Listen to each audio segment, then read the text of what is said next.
ഓരോ നിമിഷവും നമ്മൾ നടത്തുന്ന ഒരു ചോയ്സിൻ്റെ പേരാണ് സ്നേഹം. നിങ്ങളുടെ മുമ്പിൽ ജീവനും മരണവും വെച്ചിട്ടുണ്ടെന്ന് പറയുന്ന അർത്ഥം എന്താണ്? നിൻ്റെ മുമ്പിൽ സ്നേഹവും വെറുപ്പും വെച്ചിട്ടുണ്ട്. നിൻ്റെ മുമ്പിൽ പകയും മാപ്പും വെച്ചിട്ടുണ്ട്. ഓരോ നിമിഷവും മനുഷ്യർ നടത്തുന്ന ആ വലിയ തെരഞ്ഞെടുപ്പിൻ്റെ പേരാണ് സ്നേഹം. സുവിശേഷം ദരിദ്രർക്ക് വേണ്ടിയാണെന്ന് പറയുന്നതിൻ്റെ അർത്ഥം അത് ധനികർക്കെതിരായിട്ട് കൊട്ടിയടക്കപ്പെട്ട പുസ്തകമൊന്നുമല്ല, മറിച്ച് ധനികരെ കൃത്യമായിട്ട് കരുണയിലേക്കും രക്ഷയിലേക്കും വിളിച്ചുകൊണ്ടിരിക്കുന്ന പുസ്തകം തന്നെ അതും കൂടി ചേർന്നിട്ടാണ് ഈ സുവിശേഷം എന്ന് പറയുന്നത്. എന്നിട്ട് എന്തുകൊണ്ടാണ് യേശു ഉടനീളം ഈ ദരിദ്രരെക്കുറിച്ച് മാത്രം പറഞ്ഞുകൊണ്ടിരിക്കുന്നത്? തമോന്മുഖം ജീവിതം പ്രഭാമയം സന്നിധാനം.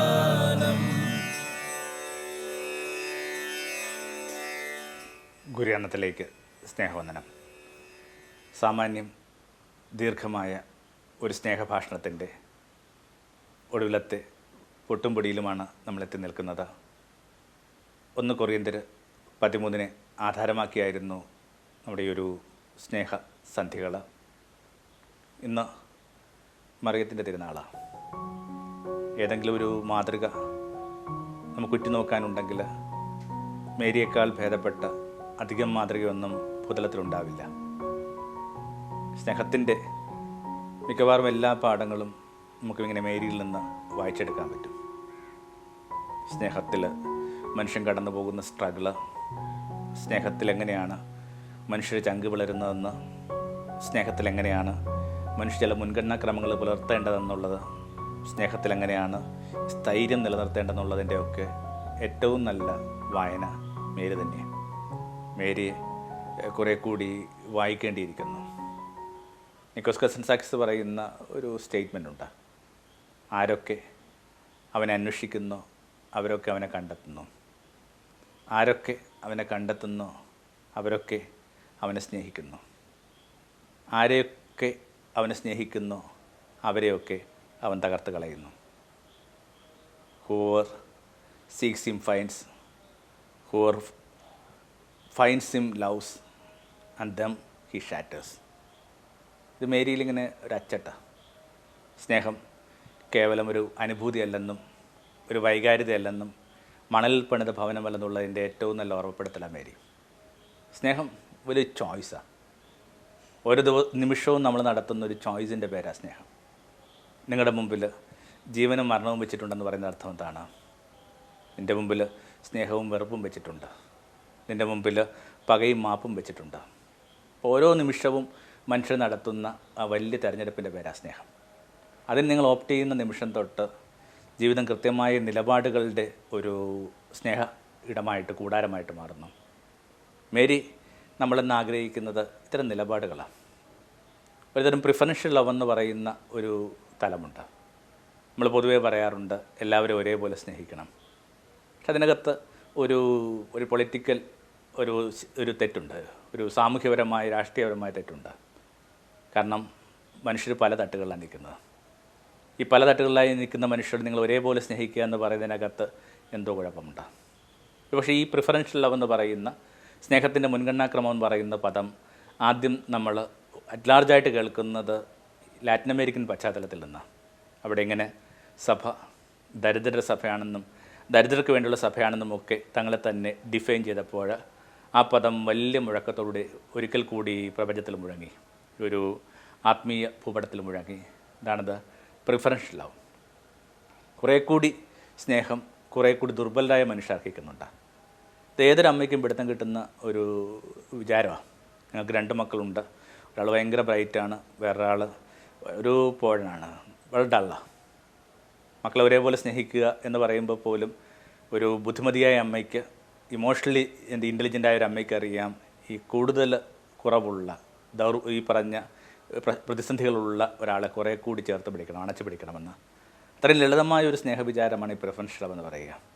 എന്നിട്ടും നമ്മൾ പലപ്പോഴും അതിന് ധൈര്യപ്പെടുന്നില്ല. ഏതെങ്കിലുമൊക്കെ തരത്തിൽ പ്രിവിലേജായ മനുഷ്യൻ്റെ ഭൂമി തന്നെ ഇത്. അപ്പം അതുകൊണ്ട് തന്നെ നമ്മൾ ഉറ്റുനോക്കേണ്ടത് ഈ പ്രിവിലേജുകളില്ലാത്ത മനുഷ്യരിലേക്ക് തന്നെയാണ്.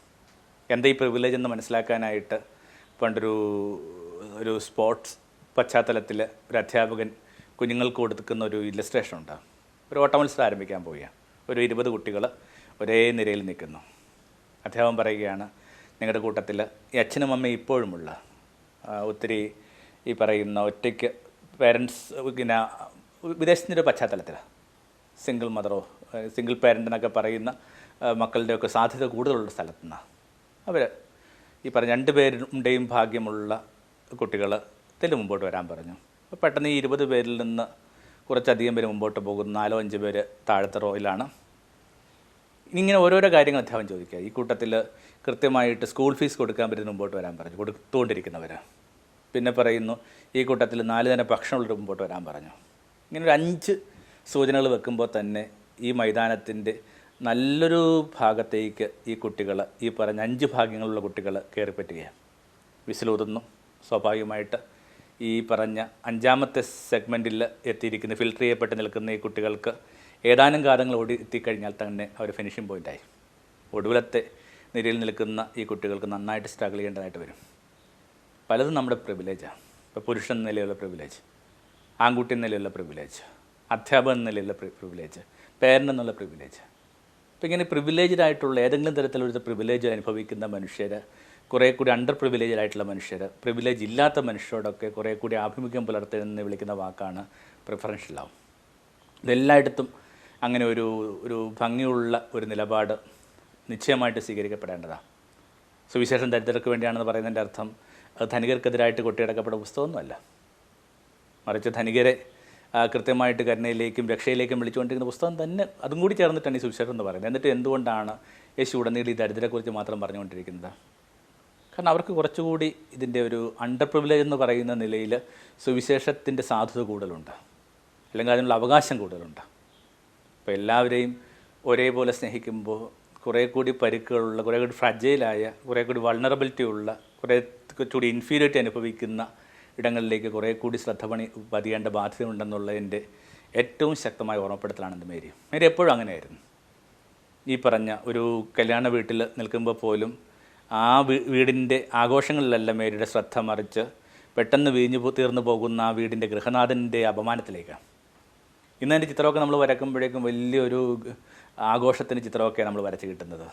അത്രയും ആഘോഷമുള്ളൊരു വീട്ടിൽ വീഞ്ഞെന്ന് പറയുന്നൊരു സംഭവത്തിൻ്റെ ഒരു കുറവ് ഇത്രയും ഗൗരവമായ പ്രശ്നമായിട്ട് മാറുന്നുണ്ടോ? ഇത്രയും അബൻഡൻസ് ഉള്ളൊരു വീടിനകത്ത്, അല്ലെങ്കിൽ ഇത്രയും ലക്ഷറി ഉള്ളൊരു വീടിനകത്ത് വീഞ്ഞ് തീർന്നു പോകുക എന്ന് പറയുന്നൊരു സംഭവം എത്ര ബുദ്ധിമുട്ടുണ്ടാകുന്നൊരു സാഹചര്യമാണോ അതിനകത്ത്? അപ്പോൾ സ്വാഭാവികമായിട്ട് ഈ പറഞ്ഞ കണക്ക് ഈ ഹാൻഡ് ടു മൗത്ത് അതിനിടയിൽപ്പെട്ട് ജീവിച്ചു പോകുന്ന മനുഷ്യർക്ക് മാത്രമാണ് ഈ ഭക്ഷണം കുറയുക എന്ന് പറയുന്നൊരു പ്രശ്നം ഉണ്ടാവുക. അപ്പോൾ ഒരു ദരിദ്രനായൊരു ഗൃഹനാഥ നിലയിൽ നമ്മൾ ആ ചിത്രത്തെയൊക്കെ കുറേ കൂടി ലോ പ്രൊഫൈലിലേക്ക് പതുക്കെ പിടിച്ച് താത്തിയെങ്കിൽ മാത്രമേ നമുക്ക് ഈ മേരിയുടെയൊക്കെ നിലപാട് മനസ്സിലാവുകയുള്ളൂ. ഇവിടെ ഒരു വീടിൻ്റെ ഗൃഹനാഥൻ ഭക്ഷണം തീർന്നതിൻ്റെ പേരിൽ അപമാനിതനാകാൻ പോവുകയാണ്. അപ്പം അതിലേക്ക് മനുഷ്യരുടെ അപമാനങ്ങളിലേക്കും മനുഷ്യർ പ്രതിസന്ധികളിലേക്കും ഉറ്റുനോക്കുന്ന ഒരു മിഴിയുണ്ടാകുക എന്ന് പറയുന്നത് സ്നേഹത്തെ ഒരു നിലപാടാക്കി മാറ്റുന്നുണ്ട്. സ്നേഹം ഒരു ആറ്റിറ്റ്യൂഡാണ് വാസ്തവത്തിൽ. ഈ ദിവസങ്ങളിലൊക്കെ നമ്മൾ പറയാൻ ശ്രമിച്ചുകൊണ്ട് ഇരിക്കുന്നതാണ്, നിങ്ങളുടെ ഭേദപ്പെട്ട ഒരു വൈകാരികതയുടെയോ നിങ്ങൾക്ക് സന്തോഷം തരുന്ന ഒരു ഓർമ്മയുടെ പേര് മാത്രമല്ല സ്നേഹം. ഇതൊക്കെ കൂടി ചേർന്നിട്ട് തന്നെ ആയിരിക്കാം സ്നേഹം. പക്ഷെ ഒരു നിലപാടെന്ന നിലയിൽ സ്നേഹത്തെ കണ്ടെത്താനായിട്ട് മേരിയോട് അതിൻ്റെ പാഠങ്ങൾ പറഞ്ഞു തരാനായിട്ട് നമ്മൾ ഈ ദിവസങ്ങളിൽ പ്രാർത്ഥിക്കണം. കൂടുതൽ ആർക്കാണോ സ്നേഹവും പരിഗണനയും ആവശ്യമുള്ളത് അവരിലേക്ക് എത്തുക എന്നുള്ളത് തന്നെ പ്രധാനം. നിങ്ങൾക്ക് സിബ്ലിങ്സ് എന്ന നിലയിൽ എല്ലാവരോടും സ്നേഹം ഉണ്ടായിരിക്കും. പക്ഷേ അതിനകത്ത് ഇങ്ങനെ ഒറ്റയ്ക്ക് വീടിനകത്ത് നിൽക്കുന്നൊരു സ്ത്രീയുണ്ട്, നിങ്ങളുടെ പെങ്ങളായിരിക്കാം. പല കാരണങ്ങൾ കൊണ്ട് അവളിങ്ങനെ വീട്ടിലേക്ക് മടങ്ങി വന്നത്. അപ്പോൾ ഈ 4 പേരെയും ഒരേപോലെ സ്നേഹിക്കുക എന്ന് പറയുന്നതിനേക്കാൾ പ്രധാനം എന്ന് പറയുന്നത് ഈ പറഞ്ഞൊരു കുട്ടിയെ, ഈ പറഞ്ഞ പരിഗണനയും ശ്രദ്ധയും ആവശ്യവുമുള്ള കുട്ടിയെ ഏത് സമയത്തും ഇങ്ങനെ കൈവിട്ട് പോകാവുന്ന, ഏത് സമയത്തും പൊട്ടിക്കരയാൻ സാധ്യതയുള്ള ഈ കുട്ടിയിലേക്ക് നിങ്ങൾ കുറേ കൂടി ഏകാഗ്രമാകുക എന്നുള്ളത് തന്നെ. അപ്പോൾ ഒരു നിലപാടെന്ന നിലയിൽ സ്നേഹത്തെ കണ്ടെത്താനായിട്ട് മേരി നിശ്ചയമായിട്ട് നമ്മളെ സഹായിക്കും. സ്വാഭാവികമായിട്ട് ഒരു നിലപാട് ഏറ്റെടുക്കുന്ന നിമിഷം തൊട്ട് കാര്യങ്ങൾ അത്ര എളുപ്പമല്ല. എല്ലാ നിലപാടുകൾക്കും നിങ്ങൾക്ക് വലിയ വില കൊടുക്കേണ്ടതായിട്ട് വരും. ഒരു നികുതി കൊടുക്കാതെ, ഒരു ടാക്സ് പേ ചെയ്യാതെ ഭൂമിയിൽ ഇന്നോളം ഒരു നിലപാടും ഒരാൾക്ക് ഏറ്റെടുക്കുക എന്നുള്ളത് ഏതാണ്ട് അസാധ്യം തന്നെ. ആ വലിയ വിലയുടെ പേരാണ് ശമയം പറഞ്ഞ വാക്ക്, മറിയമേ നിൻ്റെ ഉള്ളിലൂടെ ഒരു വാൾ കടന്നു പോകും. ഇങ്ങനെ സ്നേഹം മനുഷ്യൻ്റെ ഏറ്റവും വലിയ വേദനയാണ്. സ്നേഹിക്കുന്ന ഏതൊരു മനുഷ്യനും ഈ ഏതെങ്കിലും തരത്തിൽ, ഏതെങ്കിലും ഒരു ഘട്ടത്തിൽ, ഏതെങ്കിലും ഒരു ദിനത്തിൽ ഒരു വാളിലൂടെ കടന്നു പോകേണ്ടതായിട്ട് വരും. ചങ്കിൽ വാൾ കൊണ്ട് നടക്കുന്നൊരു അനുഭവത്തിൻ്റെ പേരാണ് സ്നേഹം. നമ്മൾ പറഞ്ഞു തുടങ്ങിയ ഏറ്റവും സന്തോഷം തരുന്ന സ്നേഹത്തിൽ നിന്നൊക്കെ ഈ പറഞ്ഞതെല്ലാം മെലങ്കോളിക്കായ ഒരു വിചാരത്തിൽ വന്ന് അവസാനിപ്പിച്ചില്ലെങ്കിൽ നമ്മൾ മേരിയോടും യേശുവിനോടും നീതി ചെയ്യുന്നില്ല. സ്നേഹം വലിയൊരു പെയിനാണ് വാസ്തവത്തിൽ. എനിക്കൊന്ന് ലോകത്തെ മനുഷ്യൻ അനുഭവിക്കുന്ന ഏറ്റവും വലിയ വേദനയുടെ സ്നേഹം. ഫിസിക്കലായിട്ടുള്ള ചില ഹാർഷിപ്പ് മനുഷ്യൻ എൻ്റർ ചെയ്യാനായിട്ട് പറ്റും, അല്ലെങ്കിൽ ഏതെങ്കിലും തരത്തിലുള്ള ക്ലേശങ്ങളിൽ മനുഷ്യൻ കടന്നു പോകാനായിട്ട് പറ്റും. പക്ഷേ സ്നേഹനിരാസം എന്നൊക്കെ പറയുന്നതിനകത്ത് മനുഷ്യൻ തകർന്നു പോകുന്ന കണക്ക്, ഈ തിരികളിലെ ധാന്യമണി കണക്ക് പൊടിഞ്ഞു പോകുന്ന കണക്ക് മറ്റൊന്നും ഇടത്തും നമ്മൾ അത്തരമൊരു കാഴ്ച കണ്ടിട്ടില്ല. അപ്പോൾ ഹൃദയത്തിൽ വാളുകൊണ്ട് അടക്കുക എന്നുള്ളൊരു സംഭവമുണ്ട്. ഇതൊക്കെ എത്ര ഭംഗിയായിട്ടാണ് ജിബ്രാനൊക്കെ മനസ്സിലാക്കിയത്. ഇനിയും വായിക്കുമ്പോഴും നമുക്ക് ഭംഗി തോന്നുന്ന, ഇഷ്ടം തോന്നുന്നൊരു പുസ്തകമാണ് ഈ പ്രോഫറ്റ് എന്ന് പറയുന്നത്. അപ്പം അതിനകത്ത് ഈ പ്രവാചകനോട് അയാളിങ്ങനെ മടക്കയാത്രയ്ക്ക് വേണ്ടി ഒരുങ്ങുകയാണ്. ഇയാളിങ്ങനെ നഗരം വിട്ടു പോകുമെന്നറിയുമ്പോഴേക്കും ഇങ്ങനെ ഗ്രാമവാസികൾ വന്നിട്ട് ഓരോരോ ചോദ്യങ്ങൾ ഇയാളോട് ചോദിക്കുക. എല്ലാവർക്കും നമ്മൾ ഉത്തരം നൽകിയിട്ട് വേണം അയാൾക്ക് മടങ്ങിപ്പോകാനായിട്ട്. അയാളുടെ ദൂരെ അയാളെ കൊണ്ടുപോകാനുള്ള കപ്പൽ വന്ന് കിടപ്പുണ്ട്. അതിങ്ങനെ ദൃഷ്ടിബോധത്തിൽ നമുക്ക് കാണാം. അപ്പോൾ ഇങ്ങനെ അതിനകത്ത് ഈ മനുഷ്യൻ ഇയാൾ ചോദിക്കുന്നുണ്ട്, എന്താണ് സ്നേഹം?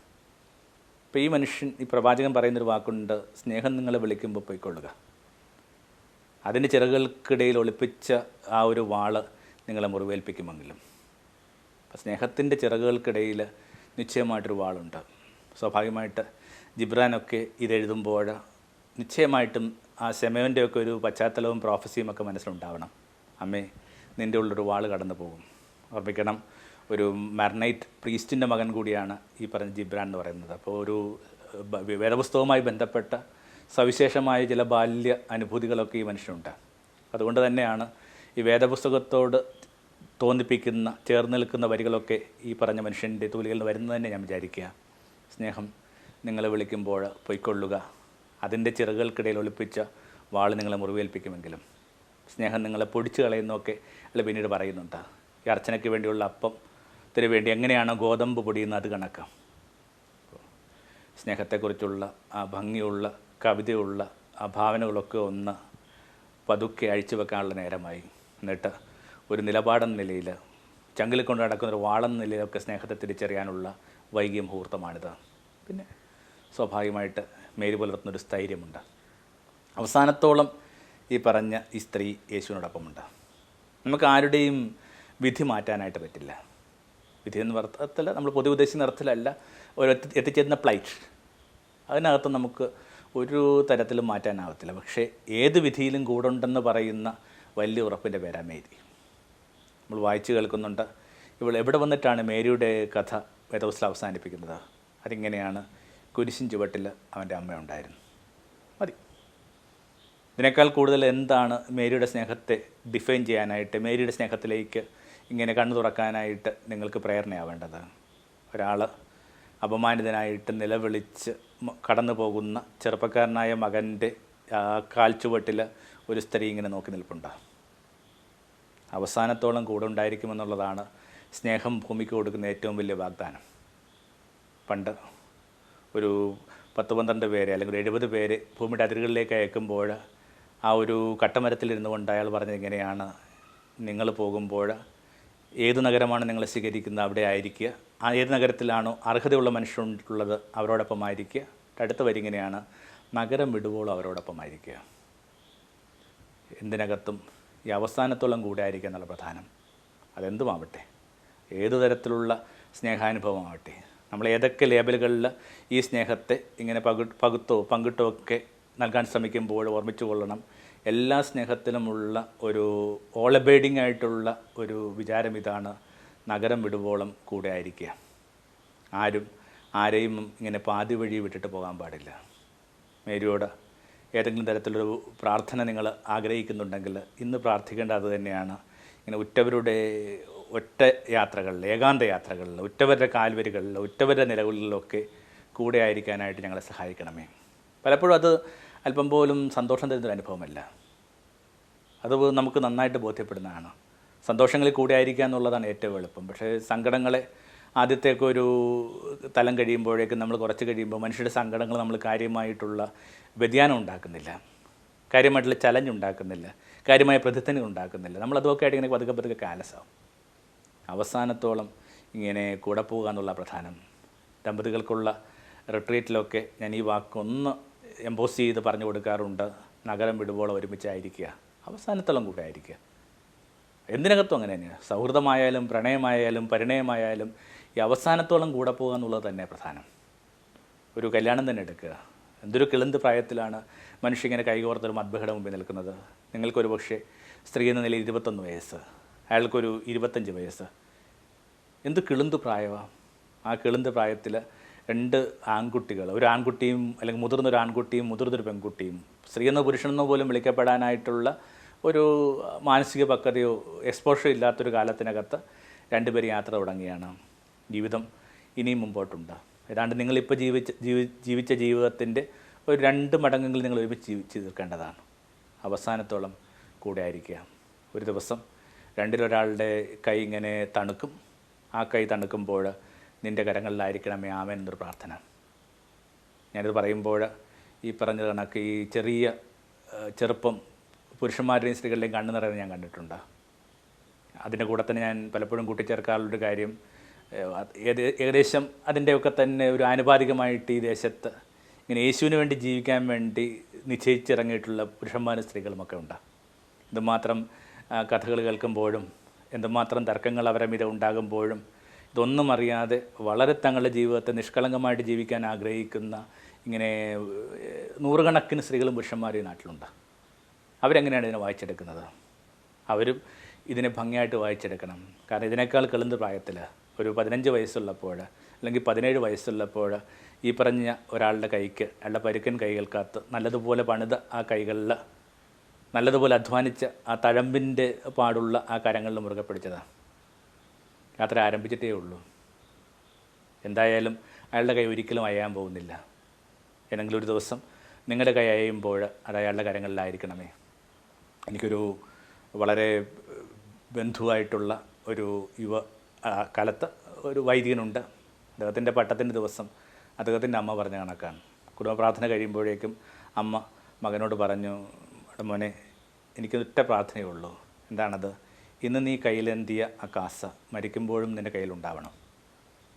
അമ്മ കവിത പറയുന്നതല്ല. അമ്മ കണ്ടിട്ടുണ്ട് എങ്ങനെയാണ് ഒരു കാത്തലിക് രീതിയിൽ ഈ വൈദികരുടെ സംസ്കാര ശുശ്രൂഷ നടത്താന്നുള്ളത്.